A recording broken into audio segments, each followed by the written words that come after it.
भाई शिवपाल सिंह जी, सुमन जी, हमारे सारे वरिष्ठ नेतागण और नेताजी के बहुत वरिष्ठ सहयोगी जो अभी हैं इस दुनिया में, जो मंच पर पीछे बैठे हुए हैं, उन सबको नमन करते हुए और आप सबको प्रणाम करते हुए नेताजी की जयंती पर उन्हें सबसे पहले मैं प्रणाम करता हूं, श्रद्धांजलि देता हूं। आज समाजवादियों के लिए बहुत बड़ा दिन है। आज सुबह शुभ मुहूर्त में माननीय अध्यक्ष जी ने नेताजी के लिए जो स्मारक बनेगा, मेमोरियल बनेगा, उसका शिलान्यास किया है। और ये मेमोरियल कोई मामूली मेमोरियल नहीं होगा। जो लोग विदेशों में गए होंगे या देश में भी गए होंगे, जहां स्मारक बने हुए हैं बड़े महानुभावों के, उसमें बनने के बाद जब ये सामने आएगा स्मारक, कोई स्मारक इसके मुकाबला नहीं कर सकता। कोई भी ये बनाया जाएगा अमेरिका के सबसे महबूब राष्ट्रपति अब्राहम लिंकन के मेमोरियल की तर्ज पर, लेकिन उससे भी बेहतर बनेगा। और लाखों समाजवादियों को और जो अन्याय के खिलाफ लड़ने वाले लोग हैं, उनके लिए ये अनंत काल तक प्रेरणा देने का काम करेगा, प्रेरणा का स्रोत रहेगा। तो इसलिए मैं कह रहा हूं कि समाजवादियों के लिए एक बहुत ही बड़ा दिन है आज का। एक बहुत अच्छा काम की शुरुआत हुई है और समाजवादी पार्टी को मजबूत बनाने का दायित्व तो आप सबका है। और जिनके ऊपर सबसे ज्यादा जिम्मेदारी होती है, जो नौजवान हैं, उसमें थोड़ा सा मैं एक बात सुनाना चाहता हूं इधर खड़े हुए लोगों के लिए। एक बार 12 तुगलक रोड में बहुगुणा जी भी जब पार्टी में आ गए थे, तो 12 तुगलक रोड में चौधरी साहब के साथ हेमवती नंदन बहुगुणा, नेताजी और मैं बैठा हुआ था। तो बहुगुणा जी ने चौधरी साहब से कहा, चौधरी साहब जानते हो कि बीजेपी के कार्यकर्ता में और आपके कार्यकर्ताओं में क्या फर्क है? बोले तुम ही बताओ क्या फर्क। बोले फर्क ये है कि बीजेपी का हमारा कार्यकर्ता जब जाएगा बाजार में, भेजो 10 रुपया लेके या 50 रुपया लेके, 10 रुपए के सामान लेके आ पाएगा। और बीजेपी का कार्यकर्ता 10 रुपया का सामान लेके देखो भेजो तो 50 रुपए का सामान ले आएगा। तो बीजेपी के अगर ये लोग होते यहां, तो कोई कुर्सी खाली नहीं होती, उसके पीछे तक भरा होता है, पीछे तक। इनको बार बार समझाया गया है। ये कल लिखेंगे प्रेस वाले, कुर्सियां खाली पड़े थे और जितनी कुर्सियां हैं उससे ज्यादा लोग यहां खड़े हुए हैं। और इनका उत्साह का मैं आपको एक बार बताऊं, बुरा मत मानो, इधर खड़े हुए लोग, ये जो कुर्सी पे बैठे हुए लोग हैं, उनकी धारणा है कि इसी तरह के लोगों की वजह से हम चुनाव हार गए। मैं सब दूसरी बात किसी को, ये सिर्फ चेहरा दिखाने के लिए यहाँ डिस्टर्बेंस करते हैं। पीछे सब कुर्सियां खाली, उन पर कोई बैठेंगे नहीं और मुंह दिखाते में आए थे और जाएंगे। एक वोट नहीं पूछ लीजिए, एक वोट बढ़ाने का काम नहीं होगा। आधे ज्यादा का खुद का वोट नहीं होगा। बात बहुत लंबी चौड़ी करेंगे इधर करके। किसी भले आदमी को अखिलेश के पास नहीं जाने देंगे आगे, अभी घेर लेंगे, यहाँ से निकलेंगे तो इनकी जो गाड़ी है वो पिछड़ जाएगी। ऐसा काम करते हैं। नेताजी ने कहां से शुरू किया था? 67 का पहला चुनाव जब लड़े तो मैंने उसी साल बीएससी किया था। तो नेताजी ने कहा कि ऐसा करो, एमएससी में दाखिला मत लो, हम चुनाव लड़ेंगे, उस अगली साल ले लेना। तो मैं नहीं लिया दाखिला। हम लोग हमें जैन कॉलेज में असिस्टेंट टीचर बनवा दिया, गुरुजी जानते हैं। वहां से साइकिल से जाते थे, 10 लड़के और जाते थे। और कोई ऐसा गांव जसवंत नगर क्षेत्र का नहीं है, खासतौर से बसरेहर ब्लॉक का, तब ये ब्लॉक 2 ही थी, जसवंत नगर और बसरेहर, जिसके घर घर में हम लोग न गए हो। कोई जीप नहीं थी, कुछ नहीं, केवल साइकिल से गए। चुनाव के वक्त भी कुछ नहीं था, साइकिल से गए, चुनाव जीते। 69 में भी कोई गाड़ियां नहीं थी। 74 में एक आध जीप आ गई, उससे नेता ही चलते थे। और कुछ लोग गांव के लोग ट्रैक्टर से ही चले जाते थे, मोटरसाइकिल से गए बाद में। तो इस यहां से शुरू किया था। कोई अब तो यह है कि अगर 4 पोलिंग का सेक्टर बना दो, उसके लिए गाड़ी चाहिए। आप बताइए, एक गाड़ी से एक सेक्टर को 10 बार आप कवर कर सकते हो, तब भी घर घर नहीं जाते, और 100 गाड़ियां चलती हैं। तो कोई जो आप में से जो अच्छा कार्य करता है, जो बढ़िया कार्य करता है, जो संघर्ष करने वाला है, वो स्पेशल और गरीब है, क्या चुनाव लड़ सकता है? कभी नहीं लड़ सकता। तो ये खत्म कीजिए संस्कृति। मैंने एक बार रामसेवक यादव एमपी थे बाराबंकी से, तब मैं छठ में पढ़ता था। 57 में सोशलिस्ट संयुक्त सोशलिस्ट पार्टी तो बाद में बनी, पहले सोशलिस्ट पार्टी थी और प्रजा सोशलिस्ट पार्टी थी। हम लोग सोशलिस्ट में थे, हालांकि मेंबर साहब लगते थे प्रजा सोशलिस्ट पार्टी थी। जसवंतनगर में सोशलिस्ट और करहल में प्रजा सोशलिस्ट, यहाँ बरगद, वहां झोपड़ी होती थी हम लोग। तो उनसे हम ऐसे ही पूछा, गेहूं लेने आए थे, फसल होती तो गेहूं चंदा करके लेते थे, उससे पार्टी जिले में चलती थी बेच के साल भर, ये स्थिति थी। तो हमने कहा, आपके चुनाव में कितना पैसा खर्च हुआ होगा? उन्होंने कहा 7-8 हजार रुपया खर्च हुआ। और बोले कि जे एमएलए हमारा बैठा है, कहते भाई थाजन क्या नाम था, इसके केवल 250 रुपया जो फीस लगती है सो। तो हम लोगों ने पूछा कि कैसे आप इतने कम से कैसे होते हैं? बोले पैसे के बल पर हम कांग्रेस का मुकाबला नहीं कर सकते। अगर पैसे से करेंगे, आप अब बीजेपी से कंपेयर करेंगे तो आप मुकाबला कर लेंगे। सारे देश का पैसा उनके पास, सारा उद्योगपति उनके पास। जो उद्योगपतियों को इतना बढ़ावा क्यों दिया जा रहा है? अरबों रुपया ट्रकों में भर के चलाएगा केवल एक क्षेत्र में हराने के लिए। हम मुकाबला नहीं कर सकते। हम केवल कार्यकर्ताओं के दम पर, कार्यकर्ताओं के बल पर मदद कर सकते हैं, जीत सकते हैं चुनाव, बीजेपी को हरा सकते हैं। लेकिन ये मजे बीजेपी के साथ कार्यकर्ता के हम ये कहते हैं, बीजेपी की 100 गाड़ियां चल रही, हमारे उम्मीदवार के साथ 10 गाड़ियां भी। हमने तो साइकिल भी चला के देखा है, एक गाड़ी से भी चुनाव लड़के देखा है। पूरे राम सिंह साहब को नेताजी ने क्या क्या नहीं किया। नेताजी ने जब 79 में चुनाव हुआ, 79, तो इटावा से राम सिंह साहब को उम्मीदवार बनाया।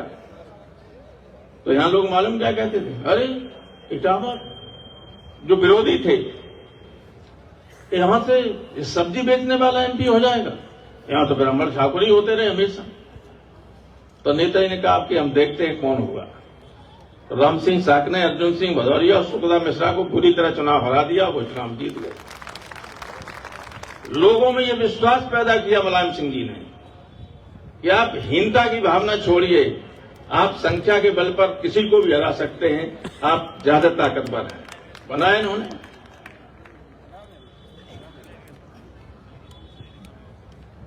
फूलन देवी को जेल से निकाल के एमपी बना दिया 2-2 बार।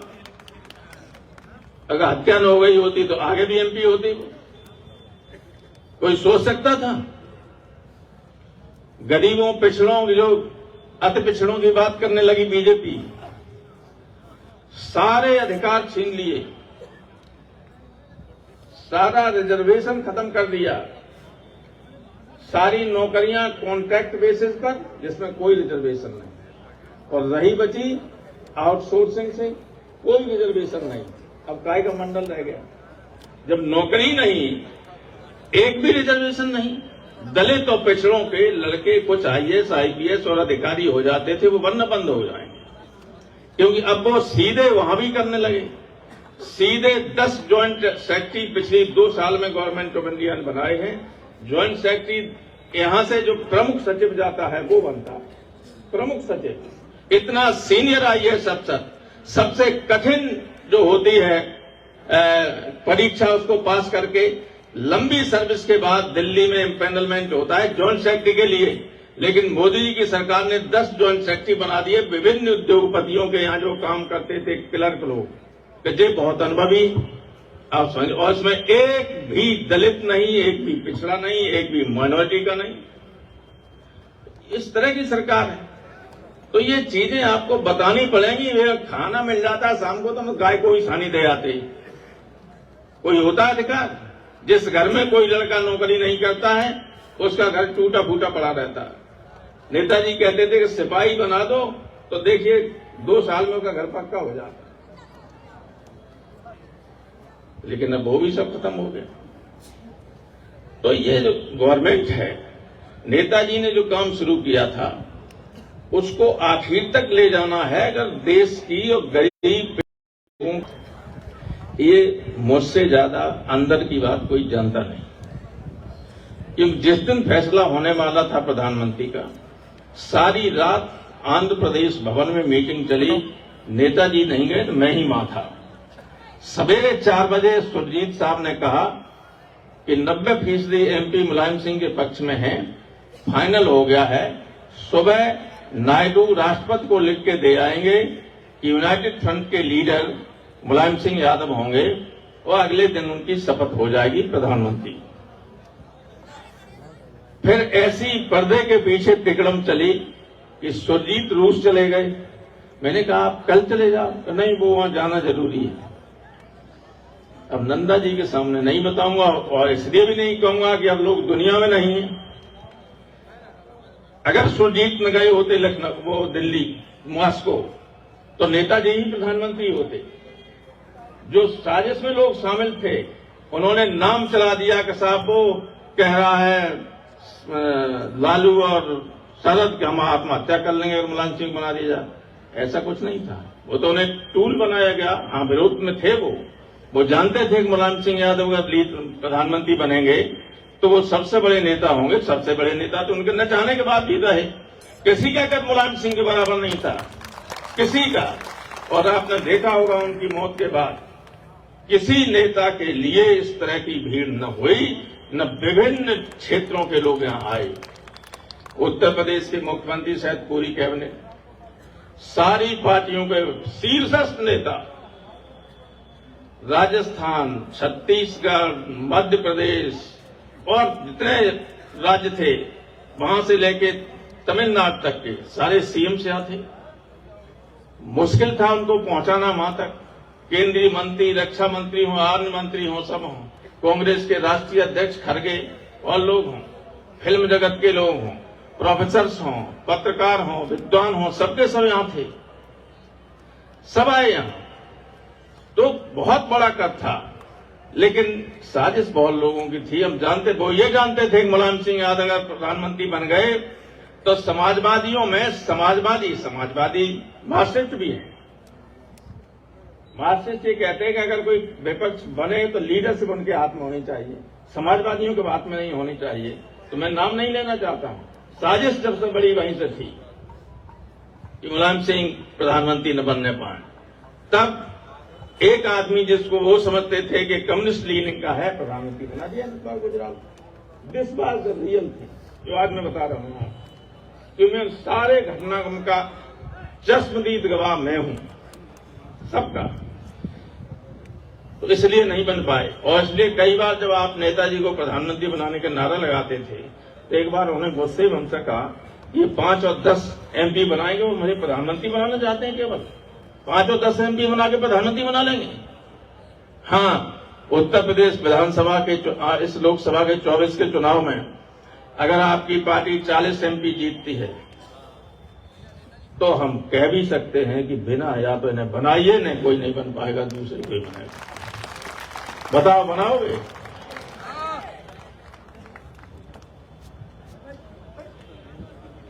अब मैं, क्योंकि गुरुजी बहुत देर से बैठे हुए हैं और दिक्कत हो रही है उन्हें बैठने में, और बूढ़े आदमियों को सबको दिक्कत हो रही होगी, इसलिए मैं बहुत सारी ऐसी बातें हैं जो नहीं कहना चाहता हूं। एक बार नेताजी ने जब कन्नौज से जब जसवंत नगर से कहा हम नहीं लड़ेंगे, तो हम नेताजी निर्णय अपने मन में ले लेते थे, लेकिन पूछते थे।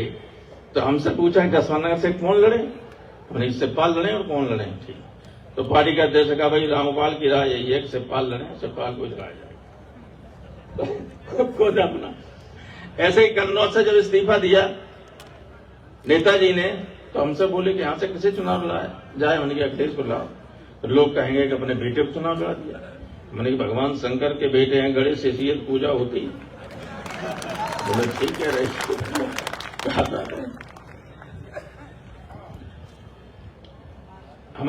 मैंने नेताजी से कहा कि आप जब लोकसभा का चुनाव लड़ेंगे, धर्मेंद्र एमपी था, तो धर्मेंद्र इतनी कम उम्र का है, इसका क्या होगा? तो हमने कि अब हमें लोकसभा का नहीं है लालच, कोई भी हम चाहते हैं हमें कि इससे,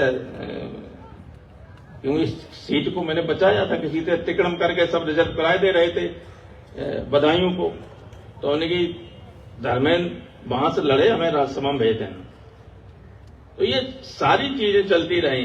अब की बार जब मैनपुरी से लड़े थे, ये मैं बताना चाहता हूं अखिलेश जी, आप भी जानते हैं नेताजी ने स्वयं से कहा था कि मैं अब आजमगढ़ से नहीं लड़ना चाहूंगा, मैं अपने दूर बढ़ता अपने क्षेत्र में नहीं जा पाता हूं, मैं अपने घर से लड़ूंगा, मैनपुरी से चुनाव लड़ूंगा। ये नेताजी का डिसीजन था, ये मेरा नहीं था। जो कुछ लोग ये कहते हैं मेरा डिसीजन था, मुझे गाली देते। नेताजी को कोई रोक सकता लड़ने के लिए? अगर नेताजी कहें कि यहां से लड़ेंगे तो किसी की हैसियत है तो उसका विरोध करें।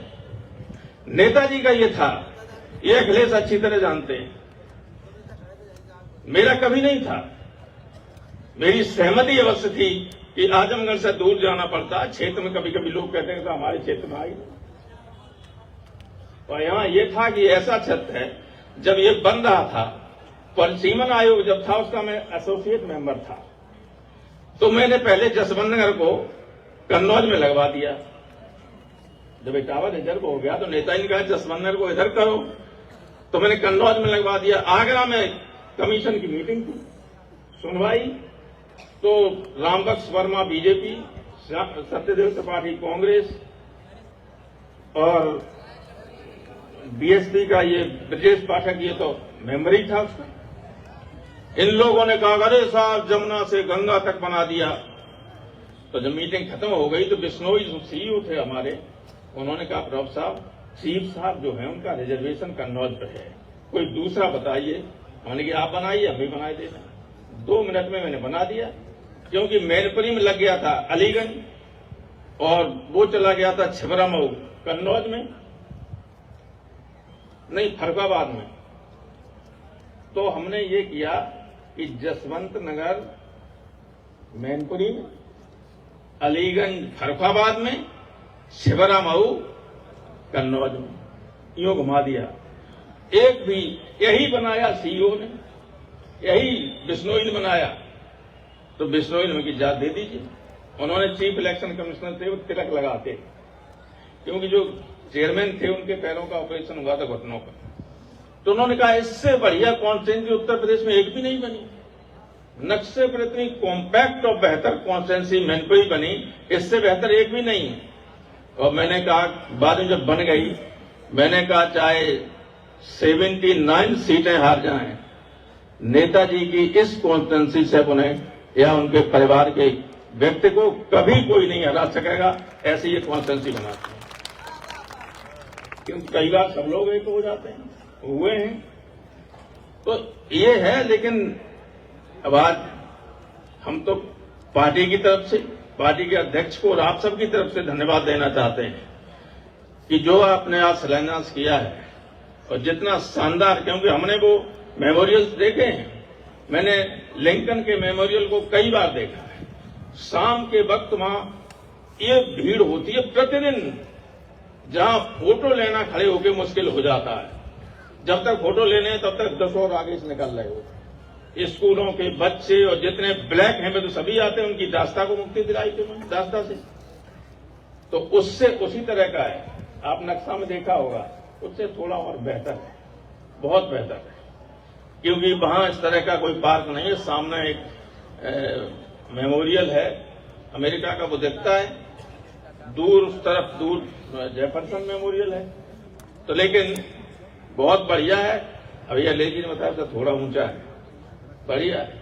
आप लोगों का सीना गर्व से ऊंचा हो जाएगा, और जब आया करोगे तो अन्याय के खिलाफ संघर्ष का स्रोत आप में फूटता रहेगा, अंकुर फूटता रहेगा कि अन्याय के खिलाफ लड़ने से व्यक्ति किस ऊंचाई तक पहुंचता है। उसके कदमों पर कुछ चलोगे तो कुछ न कुछ समाज को देंगे। आज मैं नेताजी को प्रणाम करते हुए, श्रद्धांजलि देते हुए अपनी बात खत्म करता हूं।